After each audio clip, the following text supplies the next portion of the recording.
As speculation about where upcoming free agents may go picks up, it is a sad reminder for Cardinal fans of how different this offseason is going to be.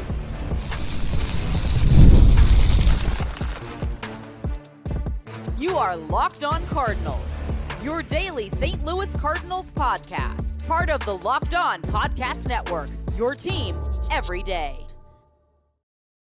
Hey there, Cardinals fans. I'm JD Hafford, and I'm a national radio sports anchor, born and raised in the Loop and a lifetime Cardinals fan. And I'm your host for Locked On Cardinals, part of the Locked On Podcast Network, covering your team every day. You can follow me on Twitter, X at JD Sports Radio. Also follow the podcast at LO_Cardinals. Want to thank those of you who make Locked On Cardinals your first listen every day. We're free and available wherever you get your podcasts. You can also find us on YouTube. This is a show serving Cardinal Nation and giving the best fans in baseball all of the info about the birds on the bat. Today's episode brought to you by Gametime. Download the Gametime app, create an account, use that code LOCKEDONMLB for $20 off your first purchase. Now, as a Cardinals fan, for as long as I can remember, the offseason was always something to look forward to, right? You didn't want the season to end, but you were excited about the possibilities of what might take place in the offseason. I mean, who doesn't love to go shopping for new toys each and every year, right? Which is what the offseason has been for the most part for the Cardinals for the better part of the last couple of decades, right? It's like when you were a kid. You're a kid and your parents go, hey, make a Christmas list, or what do you want for your birthday? You get to make a list and you get to pick out all the little fun things that you're hoping to get. You know, I want that new Transformer. I want that video game. And then sometimes you get what you ask for. And sometimes you wouldn't. But the excitement of it all, the anticipation of what could be was always an exhilarating feeling, right? You remember these feelings. Don't say you don't. This year, sadly, Cardinal fans will not have those feelings this offseason. Instead, this year, we're going to be getting socks and underwear, whether you like it or not. Socks and underwear instead. Yes, we need socks and underwear. Okay, everybody does. It's not a whole lot of fun to go shopping for those things, right? Or putting them on. You know, when you get something cool for your birthday or Christmas and you put it on. I still remember to this day a Michael Jackson jacket. I was a wee little kid, and my parents got me a jacket. Was it parents or grandparents got me this Michael Jackson jacket? And they specifically, and I remember this, they were like, do not wear this to bed. I know you're excited, but don't do it. I did it anyway. They took a photo of me laying in bed and got my Michael Jackson jacket on. You don't wear your socks and underwear that you just got to bed and because you're excited about that gift. Unless you get some fun socks like I do from time to time. I got these. I wish I had them on me. Maybe I'll show them to you tomorrow. But some very fun Michael Myers Halloween-themed socks that I get. I love Halloween. So, but my sock game is at a different level than a lot of people. It's not the black and whites. I get creative. But anyways, not the point. Socks and underwear are not fun presents. Okay, that's what I'm trying to get to. Clothing in general is not a fun present. It's necessary, but it's not a fun present. In this offseason, it's becoming more and more apparent that this is going to be a very slow and boring offseason for Cardinal fans. They're going to fill some spots. They're going to have to. But it's not going to be anything fun. It's not going to be the new toy that you're excited about. It's just not. In fact, the only real excitement, or maybe it's going to be anxiety, that you're going to feel this offseason is which Cardinals veteran player that you have grown to love over the years and maybe even bought one of their jerseys is going to get shipped out of town for financial purposes. Okay, these are things that we have not had to deal with as Cardinal fans. We have been very spoiled over the years. A lot of teams go through this cycle where they don't get to stay competitive on a steady basis year after year after year like the Cardinals have. They have to go through this stuff much quicker. And as Cardinal fans, we haven't had to deal with it. And now here we are, and just speaking for myself as a spoiled Cardinal brat, I hate this, man. This sucks. In all my years as an adult, watching this team, loving this team, I've never had to go through this. Losing Albert Pujols in free agency was a real kick to the junk. But when you realized how much more the Angels offered him and were willing to pay him, you couldn't blame Albert for leaving and taking that deal. And it proved to be a bad deal for the Angels, who are really good at giving out bad deals to players. They've been guilty of doing that on multiple occasions. Anthony Rendon, Josh Hamilton. But they're able to let Shohei Ohtani walk. Make it make sense. Imagine if you were an Angels fan. Gave all that money to Mike Trout. Nobody thought it was such a bad idea. And he's been hurt every year since. But I've never seen the Cardinals actively trying to reduce payroll. Like, dude, we gotta shave some stuff here, man. We're in trouble, to the extent where anyone making significant money could be on the move. I've never gone through this, as far as I can remember. And I understand the business reasons why that this is happening. But the fan side of me absolutely hates this. I freaking hate it. When they acquired Nolan Arenado, I was so excited. I had admired him from afar when he was with the Rockies. Just a big fan of his work ethic, his love for the game, the attitude that he brought to the field. I used to buy tickets on purpose on the third base side, as close as I could, just so I could be in the proximity of Nolan Arenado. This is when he was with the Rockies, before he even became a Cardinal. Just so I could watch him play up close.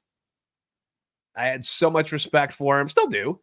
But, he just had that old school kind of feel about him, which I really appreciated and I respected so much. And when the trade happened, because we had kind of been teased over the years that, hey, Nolan Arenado of the Cardinals, maybe. And when it never happened and it just kept getting teased, I was like, well, we're not going to get this guy. And then when it happened, I couldn't believe it. Nolan Arenado was a St. Louis Cardinal. I thought he'd retire a St. Louis Cardinal, and now he could be gone.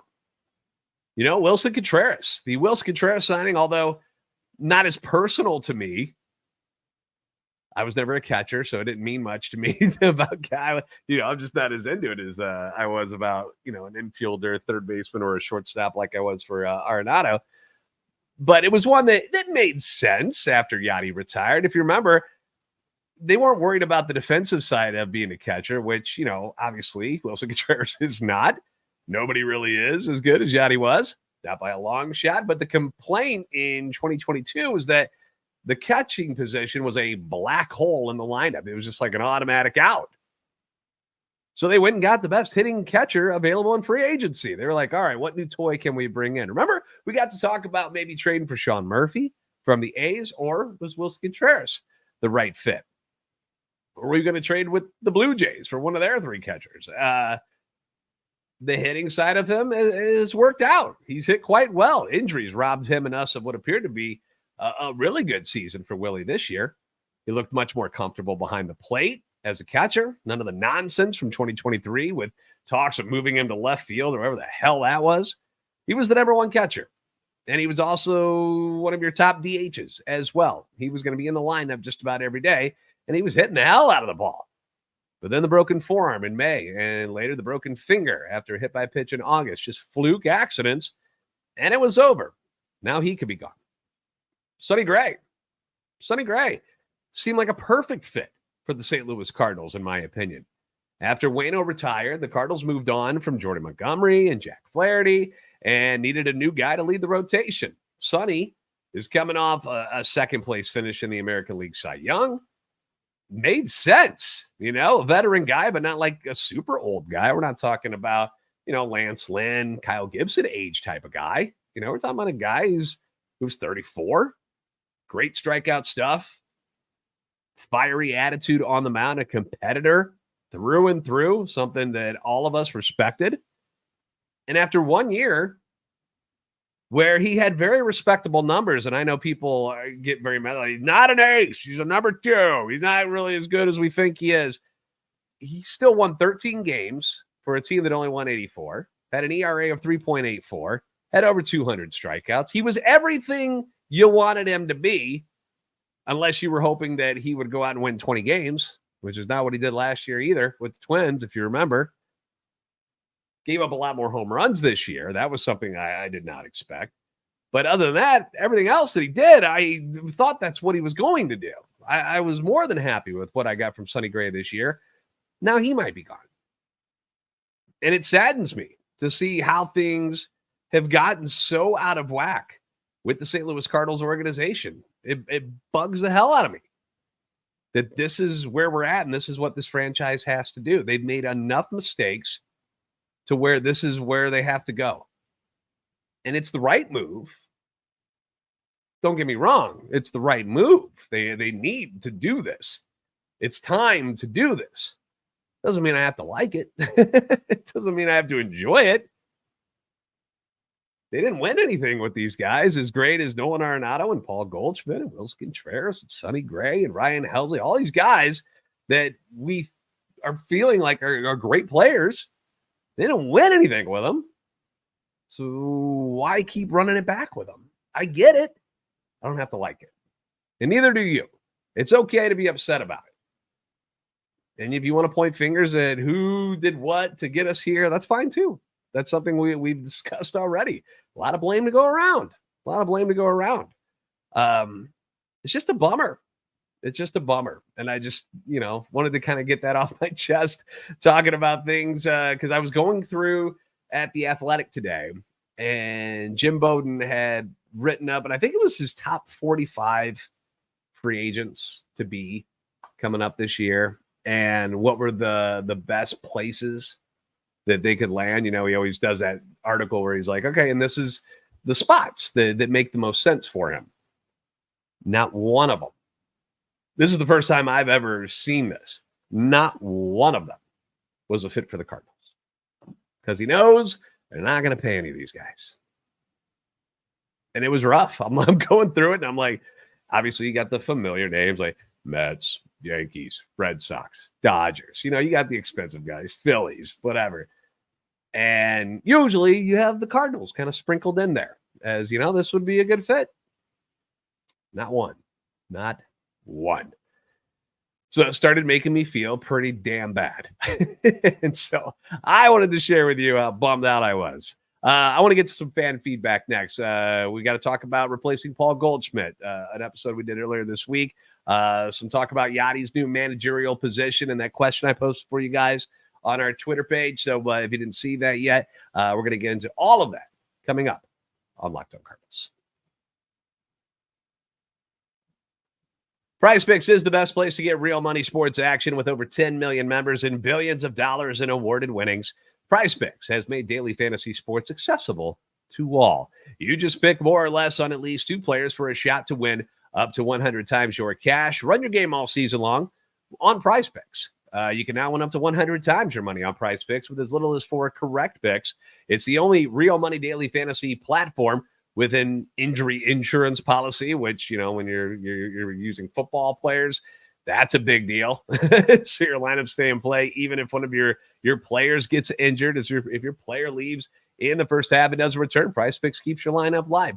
They've got the flex play. They invented it, which means you can still cash out if your lineup isn't perfect. You can double your money, even if one of your picks doesn't hit. And it puts its members first. PrizePicks does that. So all your withdrawals, they're fast, they're safe, they're secure. When your pick hits, you can get your money in as quick as 15 minutes. So sign up today and get $50 instantly when you play $5. You don't even need to win to receive the $50 bonus because it's guaranteed. PrizePicks is the best way to win real money this football season. Which players are going off? Which ones are not? Make your picks in less than 60 seconds. Turn your sports opinions and information into real money all season long on PrizePicks. So download the app today. Use the code LOCKEDONMLB to get $50 instantly after you play your first $5 lineup. That's code LOCKEDONMLB to get $50 instantly after you play your first $5 lineup. PrizePicks, run your game.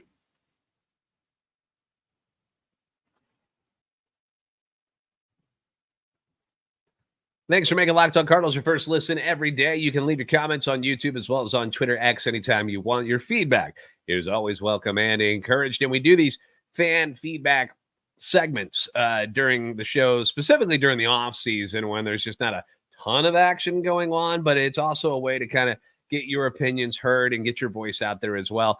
Recently, we did a show talking about replacing Paul Goldschmidt at first base. My guy Chuck over at Locked On Brewers, he was just texting me the other day, and he's like, Goldie to Milwaukee starting to heat up. And I was like, oh, yeah? Which obviously would suck for the Cardinals, because that means you'd have to face him a bunch of times, and undoubtedly he would destroy us in those games, specifically at Miller Park in Milwaukee, where he's just always hit the ball well, even with the Cardinals, with the Diamondbacks. He sees the ball well in Milwaukee. So that would be a bummer if Paul Goldschmidt remained inside the division and ended up signing with the Brewers, or even with the Cubs. I've seen talk about that as well. So, but we mentioned a bunch of different names, ways they could fill the void over at first base. Some more realistic than others. So if you've missed that episode, I encourage you to go back and check it out. But we've got some feedback from some of our listeners about things. And most people agreed that what they think is going to happen is what I thought was going to happen, which is probably more of an Alec Burleson, Lucan Baker, maybe Ivan Herrera, some sort of combination of internal options that will become your first baseman. It's not going to be one guy. You've got the splits between Baker and Burleson. It makes sense. Can they play defense? I don't know. They're not going to be as good as Goldie. I can almost guarantee you that, because he's been a Gold Glove caliber defender at first base for a very long time. That they're going to miss. But the offense that Goldie has supplied in the last couple of years after his MVP year, I think they can recreate it with Baker and Burleson. So that's where I think it's going. But another option that was brought up was possibly Jordan Walker going over to first base. And there were many people who had some opinions on Jordan Walker playing first base and why he's in the outfield still. One of them was Steven in the Lou, says, I still don't know why they still see Walker as an outfielder. The guy can't even be a plus player due to his poopy defense.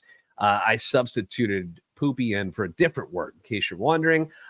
He says, I get that he has improved a bit, but he should be a first baseman or a DH and just concentrate on hitting.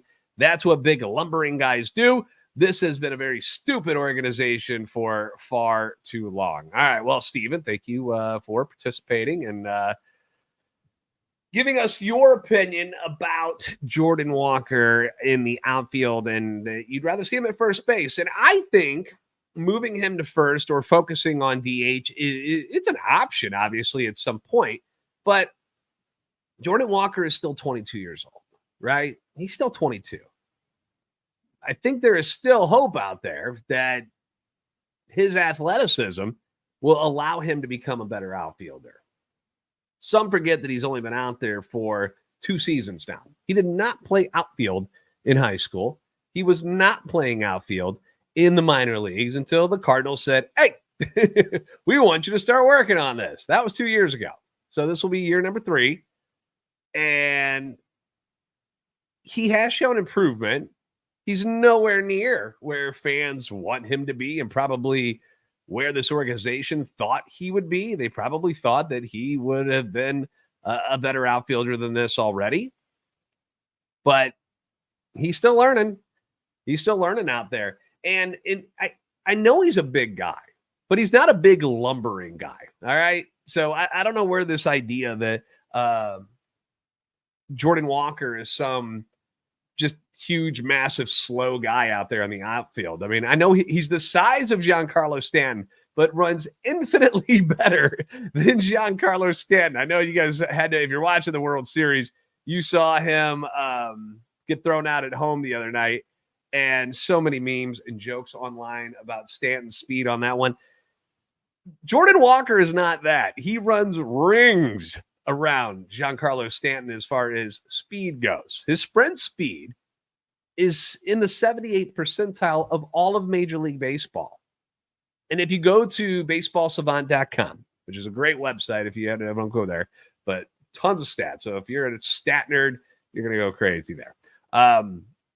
If you cycle down and you make it where it's like, okay, who are the fastest guys on the St. Louis Cardinals relative to sprint speed?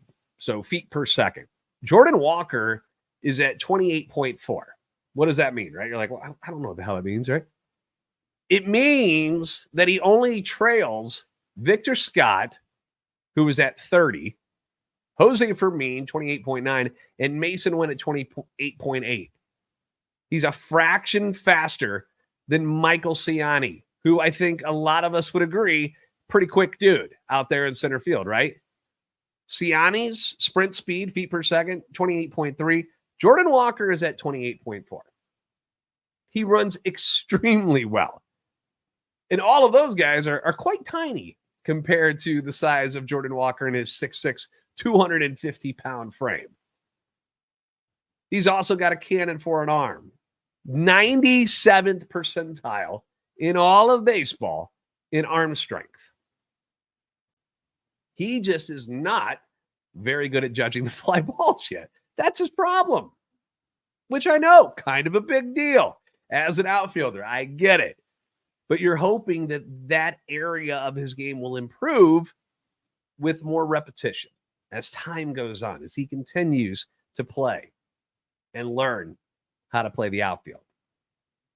It's why I've said repeatedly that moving him to first base, I get it. I get why you want to do it. It just seems like such a waste to me of his God-given talent and athletic ability. Like, what's he going to do with a 97th percentile arm over at first base? What the hell is he going to do with that? What's he going to do with sprint speed that he's got, where he can track balls down in the outfield after he learns how to judge a fly ball better? But that's why. That's why this is a project of trying to turn him into a better outfielder. And it's taken a little bit longer than I think a lot of people anticipated. So this year, he was a -4 directional outs above average. Okay, so it's judging his range and what he can do in the outfield. So who are some other people who are -4 like that? Well, some notable names. Let me tell you about a couple. How about two-time Gold Glove winner Tyler O'Neill with the Boston Red Sox? He was -4 this year. I think we can all agree that Tyler O'Neill is a pretty darn good outfielder. Two-time Gold Glove winner. Michael Conforto of the Giants. Juan Soto and Aaron Judge were -5 this year. Yordan Alvarez. I know, more of a hitter than anything, but he has to play the outfield, right? Because he's not really any good anywhere else. -7. If Jordan Walker becomes the hitter that many of us believe that he will, and then can stay at the level he's at outfield-wise or get better considering he's 22, the guy's only been able to legally drink for a little over almost 2 years now. Like, what were you doing at age 22? Okay. But if he's got to contend, but he's got to, here's the thing. I know he's not great out there by any means yet, but the talent that he possesses in his body tells me that he has the ability to play this position much, much better. So he's just got to continue to improve in that area. And I believe he was much better after year one, was much better this past year. And going into a third year as an outfielder, I think he's going to get better again. I mean, he's got to improve in all areas to live up to the enormous potential that he has. You know, he's got to learn to lay off the breaking pitch away. He needs to learn to hit the ball to the opposite field with power. He needs to learn to track the balls better on fly balls, take better routes on certain balls. You know, I would love to see Jimmy Edmonds work with him this offseason. Obviously, John Jay coming in is going to be all over him this spring, helping him, conditioning him, teaching him. John Jay and Jordan Walker need to be attached at the hip this offseason when it comes to working in the outfield. That should be his number one priority because I believe he's a good hitter. I genuinely feel if he can get to a spot where he's at peace and trust his defensive side, that the offensive side will take off because he won't have to worry about it so much. He'll be able to just go out there and play and just be himself. I think he'll have more success. But that's my take on Jordan Walker right now. And I know it's a lot of but if and what if. I get that. But that's what it is with prospects. It's always what if. Can he? Will he live up to this or that? That's what a prospect is. We don't know. They may be great down in the minor leagues. They get to the major leagues, and sometimes it just doesn't work out. So hopefully it does in Jordan's situation. And I'm behind him 150%. I'm excited for him. I want to see him up on this team at the beginning. I don't ever want to see him go down to Memphis again for anything. Hopefully he never gets hurt or anything like that. And I hope from here on out, he is that star player that the Cardinals thought he was going to be. And I think he's got it in him for sure. I definitely do. And I think this past year was probably a good learning situation for him where, you just can't take it for granted that you're just going to be there and everything's going to work out. It was one of those years where, he had to take a step back, go, all right, well, geez, I got some work to do, don't I? So maybe a little kick in the butt for him. We'll see. More fan feedback on Yadi's new gig. And if you had to choose between Yadi, Pujols, or Skip, who would you want as your manager? That was my question for you. We'll talk about it next on Locked On Cardinals. Gametime is an authorized ticket marketplace of Major League Baseball that makes getting tickets faster and easier with killer last-minute deals, all-in prices. You get views from your seat and their lowest price guarantee. Gametime takes the guesswork out of buying MLB tickets, but it's not just baseball. Au contraire, mon frere.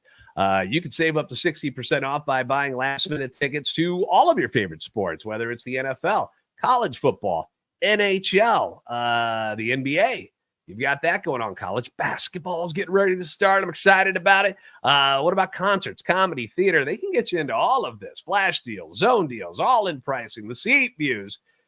Just take the guesswork out of buying MLB tickets with Gametime. When 2025 rolls around and you're ready to get down to the ballpark and see my guy Jordan Walker doing his thing, download the Gametime app. Do it the right way. Create your account. Use code LOCKEDONMLB for $20 off your first purchase. Terms apply. Again, create an account, redeem the code LOCKEDONMLB. That's LOCKEDONMLB for $20 off. Download Gametime today. Last minute tickets, lowest price guaranteed.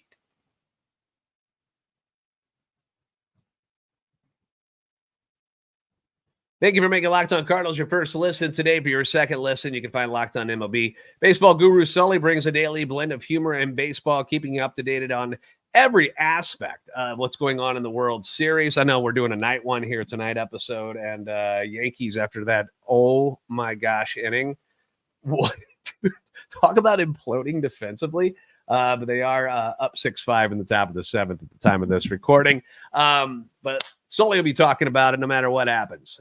Tomorrow, you can find Locked On MLB on YouTube or wherever you listen to podcasts. So Yadi got that new job as a manager in the Dominican Winter League. Same league that Albert Pujols is managing in right now. Both have aspirations of managing in the big leagues at some point. So this is a good spot for them to continue to gather more experience as a manager. Skip Schumaker does not have a job at this current moment. His contract in Miami is done. He's a free agent with the NL Manager of the Year award on his resume and on his mantle. Like I said yesterday, if things go south for the Yankees, which again, they're up at the moment, but like if they don't pull this out or at least make a better series of it, if you're New York, are you calling Skip? Like, let's talk about things. I don't know about this Aaron Boone thing anymore. But there's a real chance that Skip Schumaker may not have a managerial job to start the 2025 season. But I asked you to comment on those three guys and current bench coach Daniel Descalso. Who would you want to be your manager? If you could pick one, what would you want to do? And some of you not only picked the manager, but you told me where you wanted all these people. So a lot of responses to get through. So I want to roll through a couple of them for you real quick. You Mama, not to be confused with Yo Mama. You Mama 1777 says, I think I would want Skip as manager. Yadi is my bench coach. Albert is the hitting coach and first base coach, and Daniel Descalso as the third base coach. So Mama is just going to keep them all on the staff, man. Got a super staff, but is going to go with Skip as the head honcho. The problem here for a situation like that is that all these guys want to be managers, right? They all want to be managers. So getting them to accept lower roles on one team is probably not going to happen. So good luck. Good luck trying to get that group together. If it happened, oh my gosh, that would have been so cool. But I don't think that one's going to fly. Kale Inns says, My pick for manager is Albert, hands down. Anyone who was smart enough as a young player to spend tons of time with TLR, Tony La Russa, learning the ins and outs of managing has my vote, and he's got the Albert effect. He walks into a room and everyone immediately hushes and says, hey, that's Albert Pujols. How can 700 home runs be wrong, right? Plus, Albert, in my opinion, he seems like a guy who likes to embrace that teaching role. Remember his last year in St. Louis, Juan Yepes was constantly following him around. They always talked about it. He's like, oh, Juan Yepes is like a little mini Pujols. And he's like a puppy, just following him everywhere he goes, trying to soak in everything that Albert has. Unfortunately, Juan Yepes no longer with our organization, with the Nationals still, I believe.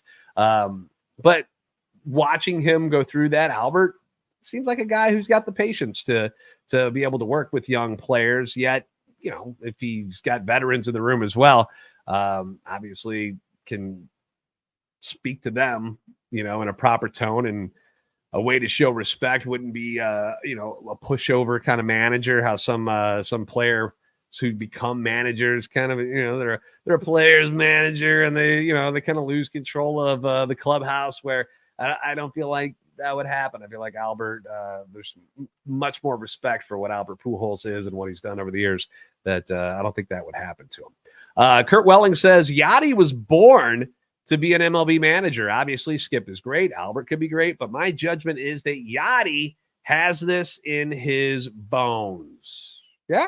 I mean, I don't disagree with you there. I mean, it's obviously something he's very passionate about, to become a manager at some point. I just don't know if it's going to be in St. Louis ever. Let's rip through a couple of these. Danze Macabre. Well, macabre, right? Isn't that how you're supposed to say? You don't say macabre. So it's supposed to be like dance macabre, but it's Danze. There's a Z in there. Anyway, Albert is great with young players, and La Russa has said he was the smartest player he's managed, but I don't think you could go wrong with Yadier or Skip. Bobby Rose says, Albert is the only one that can get this team back to playing Cardinal baseball. Yadier is not willing to show up. Skip did not show enough as a manager. He could not save the Cardinals. Well, the Yadier thing, we kind of got a little bit of clarity on what happened there, where it was a lot of stuff with his family. And it seemed like anytime that they did, according to reports, that when they did come to an agreement of when he was going to show up and whatnot, that something else would happen, and it would take his focus away from doing anything with the Cardinals, where he had to handle some stuff back home. You got to respect that. And as far as Skip not showing enough as a manager, I mean, he won the NL Manager of the Year award in 2023. What do you want him to do? This past year, Miami obviously was awful, but that's because of all the pitching injuries they went to. I mean, Sandy Alcantara, Cy Young winner, gone. Jesus Luzardo hurt most of the year. Yuri Perez, their top pitching prospect, gone. Max Meyer was a guy. Sixto Sanchez was a guy. They had a bunch of them, man. So it's hard to win when your whole rotation that you're banking on is sitting on the sideline due to injuries. Poll results from the poll that I had up on Twitter X, where I only had Yadier, Albert, and Skip. Sorry, Daniel, I didn't mean to leave you out, but it happened. Your winner was Yadier with 43%, Skip 38%, Albert at 19%. I'm not sure when, but eventually all three of these guys will be in charge of a major league team. In Skip's case, again, the other two, at some point, they'll be managing in the major leagues. I have no doubts about that. It would just be a shame to see all three of them get away from the Cardinals organization. Again, we know Skip was with us, goes to Miami, has good success, is now considered one of the top managers in baseball. Doesn't have a job right now because there's just not a lot of openings or places he would want to go. Even the White Sox filled their role already. Was it Will Venable who's taken over there? But I don't think any of those three want to be in Ollie's shoes right now at the moment, where he's basically going to try to keep things afloat during this reset, something that none of us are used to. So it's going to be a tough spot for Ollie, and he's got 2 years left on the contract, and we'll see what happens. We'll see when Mo steps aside, if Chaim Bloom is like, you know what, I'm going to pick my own guy. We'll see if that happens. But going into next year, it's going to be Ollie Marmol, that's for sure. don't know what the future holds for those three guys, but they'll find success. It's what they do. All right, thanks for making Locked On Cardinals your first listen every day. If you haven't already, give us a follow on Twitter, X at @LO_Cardinals and at JD Sports Radio. Like, subscribe on YouTube if you haven't already. You guys are the best fans in baseball for a reason. I'll see you next time on Locked On Cardinals.